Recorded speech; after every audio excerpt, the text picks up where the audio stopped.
세상에 떠도는 기묘한 괴담들. 첫 번째 이야기, 귀신보다 인간이 무섭다는 걸 느꼈다. 96년도의 일입니다.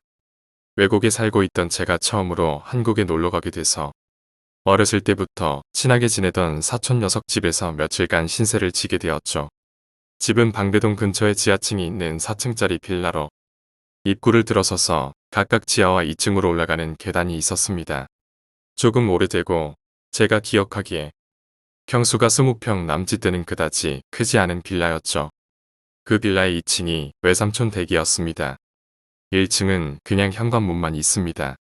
첫째 날은 피곤도 하고 동갑내기 사촌 녀석과 그 동생과 저 이렇게 셋이서 이불 깔아놓고 이런저런 얘기를 하다가 잠이 들었습니다. 그렇게 자다가 어디선가 갑자기 땅땅하는 소리가 들리더군요. 새벽 시간이었는데 피곤도 하고 뭐 저러다가 말겠지 하는 마음에 그냥 무시하고 자려고 하는데 거의 30분 정도를 땅땅하는 소리 때문에 잠을 설치다가 일어나 보니 아침이더군요. 뭐 그럴 수도 있지 싶어서 그냥 넘어가고 다음날은 친구들도 볼 겸 나갔다 와서 저녁에는 사촌 녀석들과 공포 영화를 빌려보러 비디오 가게에 갔습니다. 그래서 빌려온 게 엑소시스트라는 호러 영화였죠. 셋이서 이불 뒤집어 쓰고 덜덜 떨면서 보고 있는데 또 어젯밤에 들었던 땅땅하는 소리가 들리는 겁니다. 그랬더니 사촌 녀석이 하는 소리가 또 시작했네 저 누나 이러고 말더라고요. 그래서 뭔데? 그랬더니 지하층에 정신 나간 여자가 살고 있는데 밤마다 망치를 들고 벽을 두들긴다는 거였습니다. 덕분에 엑소시스트를 20배는 무섭게 보고 그날은 또 지나갔죠. 그 다음날은 친구들과 술자리가 있어서 압구정에서 늦게까지 술을 마시고 10시가 넘어서 택시를 타고 외삼촌 댁으로 돌아왔습니다. 술도 좀 취하고 몇 단지였는지 잘 기억이 안 나서 이리저리 헤매다가 겨우 찾아 들어왔는데 현관문이 닫혀 있고 불도 꺼져 있어서 긴가민가 하면서 문을 열고 들어갔죠. 그렇게 계단을 올라가려고 하는데 지하에서 인기척이 있더라고요. 계단을 두어 칸 정도 올라서서 고개를 빼꼼 내밀고 지하층을 봤는데 어떤 덩치가 크고 머리를 산발한 여자가 망치를 들고 절 노려보고 있었습니다. 순간 술은 확 깨버리고 식은땀이 흐르고 다리가 움직이지 않더군요. 그렇게 몇 초 정도 눈이 마주치고 있다가 도리어 아무렇지 않게 행동하면 괜찮을 거라는 생각이 들어서 그냥 고개를 돌리고 천천히 올라갔습니다. 2층에 도달해서 떨리는 손으로 초인종을 눌렀는데 그 초인종 소리와 동시에 밑에서 망치로 계단 손잡이를 땅땅 치면서 걸어 올라오기 시작하더군요. 미치는 줄 알았습니다. 밤늦은 시각이라 안에서 부스럭거리는 소리는 나는데 좀처럼 문을 열어주지 않더라고요.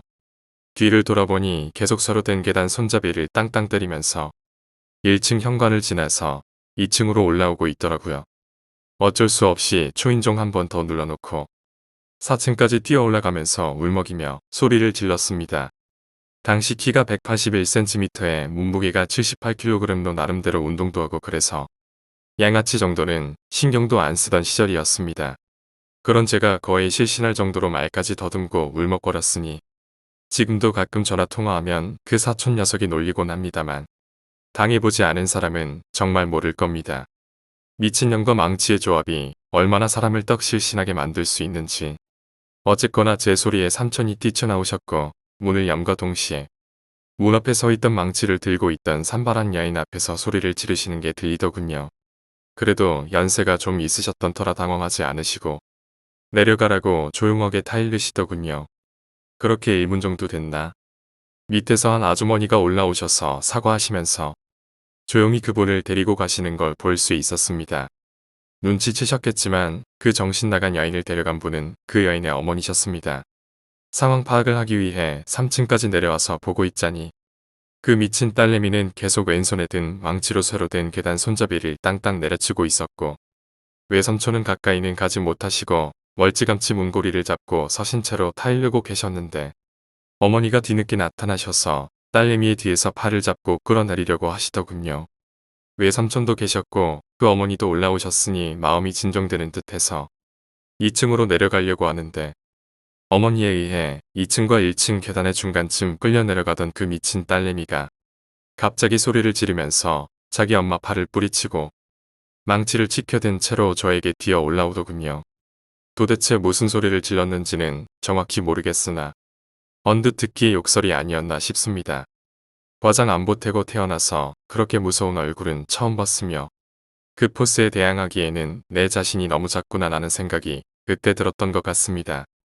왜 고양이를 만나면 쥐가 쫄아서 못 움직이지 않습니까? 방어구 뭐고 저 망치로 후려치면 그냥 맞아야겠다라는 생각도 들었던 것 같은데 왜 그런지는 모르겠습니다. 공포에 연달아 엄습을 당하면 아마도 누구나 저렇게 될 듯.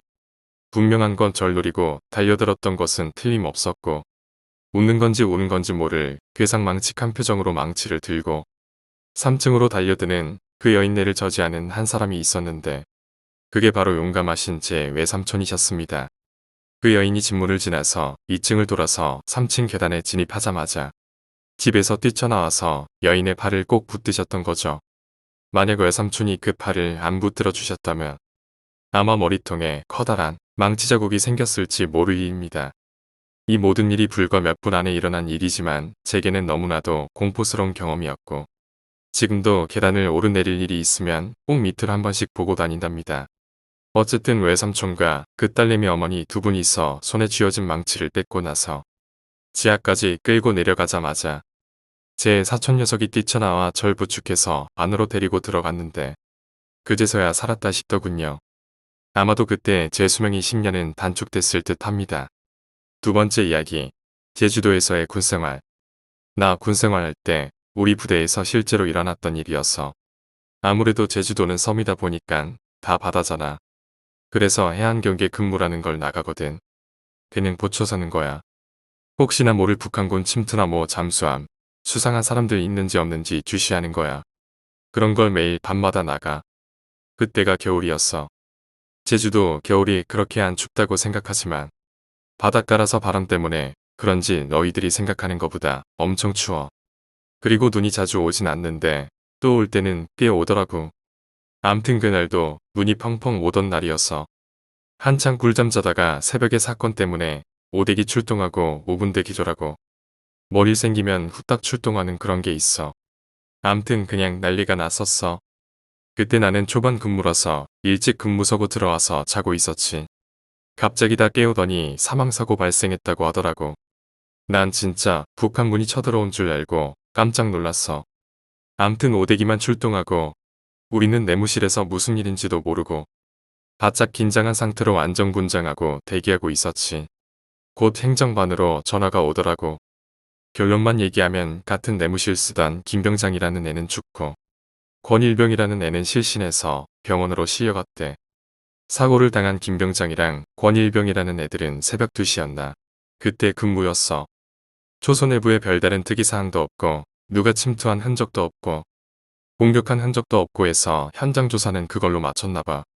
김병장의 사인은 심장마비였나 동사였나 정확히 기억은 안 나는데 아무튼 자다가 그냥 죽었다고 나왔나봐. 그래서 그 현장에 있었던 권일병이 이 미스테리를 풀어줄 유일한 사람이었지. 실신해서 병원에 실려간 권일병이 깨어나기만을 모두들 기다리는 상황이었어. 하루쯤 지나자 권일병이 깨어났어. 근데 상태가 영 안 좋았다고 하더라고. 뭘 본 건지 충격을 먹어서 실어증에 걸렸다고 해야 하나. 물어봐도 넋이 나간 사람처럼 대답을 못했다 하더라고. 우리 부대 사람들, 헌병대들, 그 사건을 아는 모두가 어떻게 된 건지 궁금해 미칠 지경이었지. 그렇게 이틀이라는 시간이 흘렀어. 근데 권일병이 뭔가 결심을 한 듯이 얘기를 시작했다고 해. 그의 첫마디는 조서관님, 지금부터 제가 하는 말 무조건 믿어주실 수 있습니까? 정작 답답한 사람은 조서관이었으니 다 믿어줄 테니까 겪은 일 그대로 다 얘기하라고 했지. 그렇게 권일병은 끔찍했던 그날을 기억하는 듯이 표정을 찌푸리며 몸이 떨려오는 것을 억지로 참으며 이야기를 시작했어. 늘상 그렇듯 김병장이랑 권일병이 앞번조 근무자들이랑 근무 교대를 하고 근무를 서고 있었대. 원래 그러면 안 되지만 보통 병장급 정도 되면 후임병만 세워놓고 일이 있으면 바로 깨워라 하고 구석에 처박혀 자거든. 그날도 김병장은 권일병이랑 잠깐 노가리 까다가 잔다고 하고 구석에서 잠들었대. 권일병 혼자서 근무를 서고 있었대. 그래도 일병 때쯤엔 군기가 바짝 들어있을 때라서 열심히 근무를 섰겠지. 그렇게 한 20여 분이 지났을까. 내 그날의 기억으론 참 이상하리 많지 눈이 많이 왔었어. 아무튼 권일병은 평소처럼 주변을 보고 있었대. 근데 저 멀리서 거리조차도 가늠할 수 없는 곳에서 이상한 형광색의 빛이 뿌옇게 보이더래. 그때까지는 별거 아니겠지 하고 계속 그 형광빛을 주시하면서 다른 곳도 경계하는데 그게 정말 눈치채지 못할 만큼 아주 조금씩 다가오는 듯한 느낌을 받았대. 김 병장을 깨울까 말까 고민하다가 아주 느리게 움직이니까 조금만 더 지켜보자 하고 기다렸대. 근데 진짜 그 형광빛이 나는 물체가 조금씩 다가오는 게 눈으로 보였다는 거야. 그제서야 권일병은 김 병장을 깨우려고 불렀다 하더라고. 김 병장님, 김 병장님 일어나십시오. 라고 불렀지만 김 병장은 안 일어나더래. 그래서 속으로 시발시발거리면서 그 빛에서 눈을 떼지 않고 쳐다보고 있었대. 이게 조금씩 점점 다가오니까 점점 형체가 보였다더라고. 그 형체는 사람이었다 그러더라고. 사람이 엎드린 상태로 얼굴까지 바닥에 파묻은 상태에서 눈버티를 꼼지락거리면서 기어오던 게 보이더라는 거야. 권일병은 뭐야 저게 하면서 김 병장을 다시 깨웠대. 원래 선임병을 깨울 때 몸에 손을 대고 깨우면 갈굼권이었는데 그따위 것은 생각도 안 나고 너무 무서워서 눈은 그 얼굴까지 땅에 박고 꼼지락거리면서 오는 그걸 보면서 김 병장을 막 발로 찼대. 김 병장님, 일어나십시오. 일어나라고 시발새끼야. 공포 때문에 뒤질 따위 생각나지도 않았대. 그렇게 해도 김 병장은 안 일어났다고 하더군. 그래서 초소안에 있는 전화기로 상황실에 전화를 걸려고 했대. 근데 전화기를 든 순간 전화기가 먹통이라는 거야. 앞에서는 얼굴을 땅에 박은 인간이 팔다리를 꼼지락거리면서 오고 있지. 전화는 안 되지. 김 병장은 발로 차대도 일어나지도 않지. 완전 미칠 것 같았대. 어쩔 수 없이 혼자 처리할 수밖에 없는 상황이었으니 수상한 새끼가 기어오는 동안 속으로 몇천 번을 시뮬레이션을 했대. 가까이 왔을 때 수화하고 부릉 시에는 발포하려고 이제 눈으로 정확하게 그 존재를 식별할 수 있는 곳까지 왔대. 근데 얼굴을 땅에 박은 상태로 꼼지락거리며 기어오는 모습은 똑같은데 그 수상한 새끼가 같은 군복을 입고 있었다는 거야. 권일병은 뭐야? 이게 무슨 상황이지? 내 근무때 하필. 이렇게 생각을 하면서 조정관 연발로 놓고 방아쇠에다 손가락을 올렸대. 꼼지락거리며 기어오던 그 새끼는 결국 초소 근처까지 왔고 권일병은 심호흡 한 번 내쉬고 수화를 했다는 거야. 손들어. 움직이면 쏜다. 화랑. 이 씨발 새끼야 대답해. 화랑이라는 건 암구호라는 건데 야간에 신원 확인이 어려우니까 같은 편끼리 정해놓고 쓰는 거야. 예를 들어 화랑 하면 반대쪽에서 담배 라고 오면 아군이라 간주하고 신원 확인을 하러 나가는 거야. 그래서 권일병이 수화를 했는데 정체를 알 수 없는 그 새끼가 동작을 갑자기 딱 멈추더래. 원래 수화 3회 부릉시 발포가 원칙인데 막상 총을 쏠려니 망설여져서 한 번 더 수화를 했대. 손들어. 움직이면 쏜다. 화랑. 하는 순간 처음부터 끝까지 얼굴을 받고 있던 그 새끼가 몸은 엎드린 상태로 얼굴만 쓱 하고 들기 시작했다는 거야. 권일병은 잔뜩 긴장한 상태로 얼굴을 보려고 했지. 근데 권일병은 그 새끼 얼굴을 확인하자마자 기절을 해버렸대. 그 인간 같지도 않던 그 새끼의 얼굴은 바로 옆에서 자고 있던 김 병장이었다는 거야. 김 병장은 입이 아주 찢어질 만큼 끔찍하게 웃고 있었다더군. 그 모든 얘기를 듣던 주서관은 권일병의 상태로 봐서 도저히 거짓말 같지가 않아서 일단 권일병은 병원에서 쉬라고 하고 우리 지역에서 유명한 무속인에게 물어봤다는 거야. 주서관은 그 무속인에게 모든 걸 이야기해줬더니 그 무속인이 하는 말이 충격적이었어. 그 김병장이라는 사람은 아마 권일병이 봤다던 그 형광색의 빛이 보였던 시점부터 이미 죽어 있었을 게야. 원래 이승에 미련이 많던 사람이 죽거나 자기 죽음이 너무 억울하다 생각되면 같이 저승갈 사람을 찾거나 아니면 살아있는 사람 몸속에 들어가려고 한단 말이여. 아마 김병장이란 사람은 권일병 몸속에 들어가려고 했나벼. 그 후에 그 무속인은 김병장이 죽었던 곳에 와서 천도책을 지내줬고 권일병은 얼마 못 있다 정신쇠약이었나. 아무튼 복무부적격 판정받고 의병제대했어. 이 일은 내가 평생 가도 못 잊을 거야. 오늘 이야기는 여기까지입니다. 오늘 이야기가 재미있으셨다면 구독과 좋아요, 댓글 부탁드립니다. 댓글은 저에게 큰 힘이 됩니다. 감사합니다.